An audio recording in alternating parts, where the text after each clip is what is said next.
Yo, so I just got off work and I decided today is the perfect day to talk about what happens after the divorce. Okay, fellas, she said you were boring. She thought she could do better. One of y'all cheated.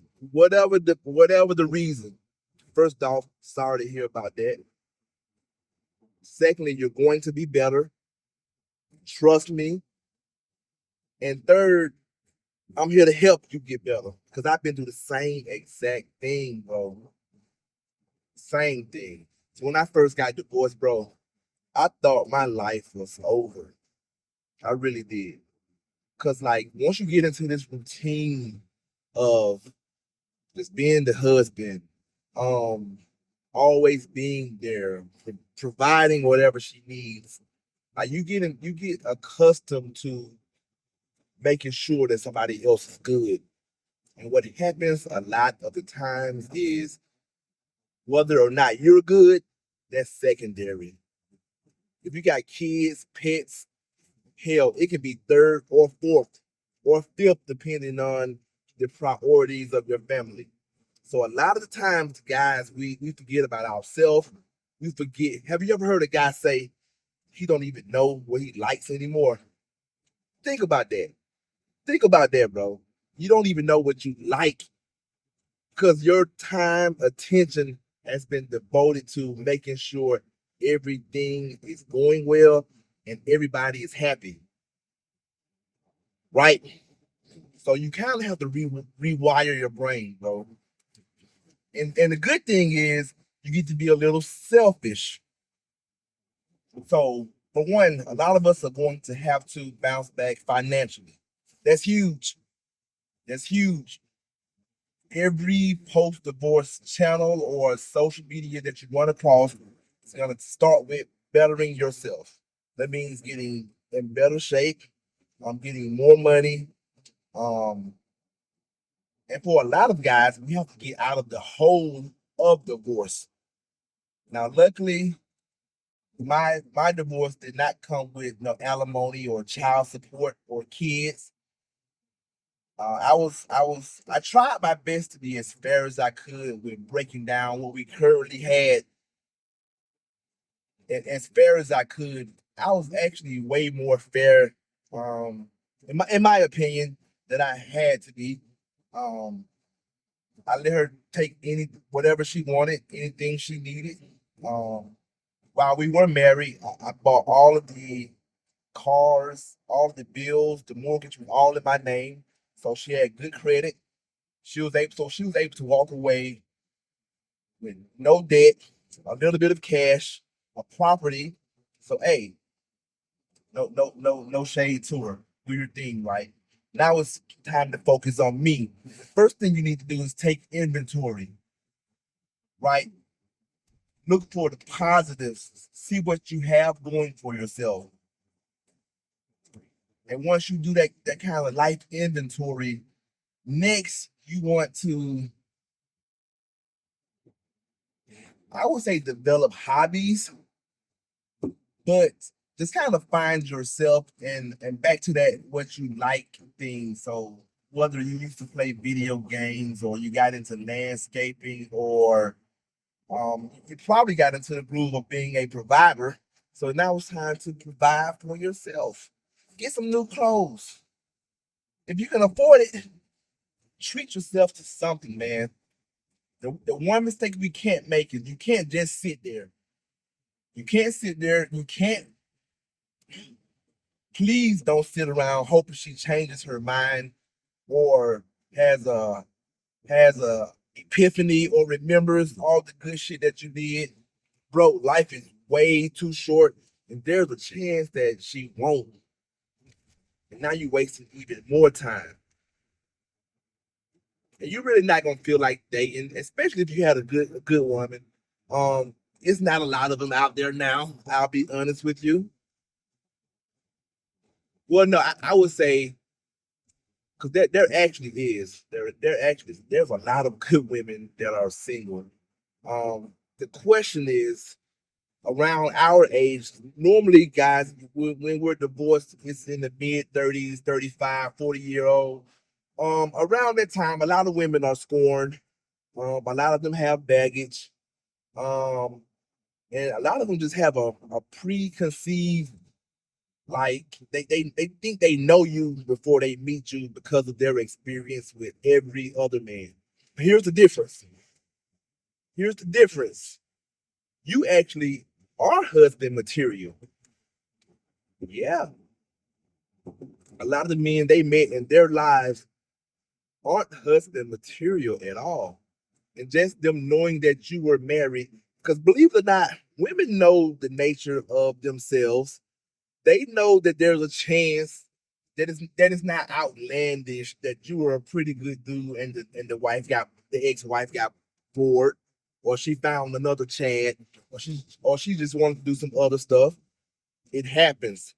It happens. We see it all the time. We see all the TikToks and YouTube channels of women who left a great to good man, and now they regret it.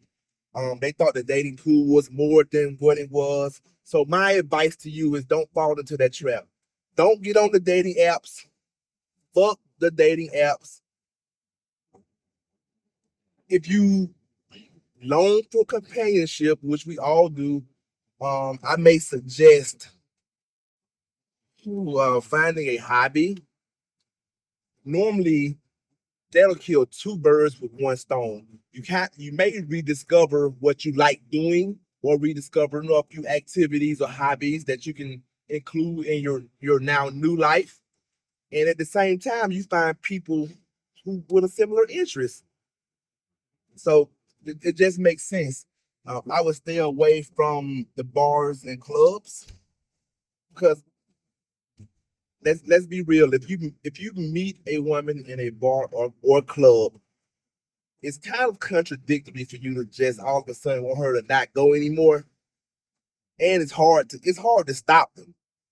You can't stop women from doing anything they want to do, bro. As a matter of fact, your life will be much easier if you stop trying to make women or convince women to live how you think they should live. My best advice to you for women is to always let them do what they want to do. Just find one who does things that you like. Like since I've been, out in this dating world, um, I never put boundaries or restrictions on women. That's a good way for them to resent you, not now, but maybe later down the road. Or they may even think that you kind of took their spark or changed the course of their life. So no, you never alter a person's course. You let them stay on course. And if your course happens to coincide with her course, then you guys go on that ride together. Together. But until then, just stay down, stay in the gym, get your money up, advance your career. Don't be calling and texting her. She made her decision. And I'll be the first to tell you, for about a year after my divorce, I would I would really hope that one day she would just come back. That she would just pull back up in the driveway, herd the dog with some bad explanation or just a sorry, and we could have gotten things back together. Luckily, that feeling has worn off. Gladly, that did not happen while I was still vulnerable. Now that I'm out of the hurt, I'm out of the lonely spot, and I can see clearly, this has been the best thing that has happened for me. I would have never had the balls to do it. In a strange way, I'm kind of glad she did. She wasn't happy. I was doing my absolute best. And now I get to put that energy into just doing awesome things for myself, my godchildren. Hey, see if you can get around some people who love you, reconnect with your old homeboys or just friends. Just find something to keep you not focused on the past. Because we all, at the end of the day, we gotta move forward. and we're gonna move forward, and we're gonna be better than we were the last time. Right? You're gonna look better. You're gonna feel better. You're gonna be just a better overall person, and that's going to attract the woman of your dreams. If that's what you want, I wouldn't even focus on that right now. Give yourself, trust me, guys. Give yourself a real year or two to get your mind clear, get your finances straight, and you will see a level of peace and calmness as an adult man that you would never have imagined as a married man.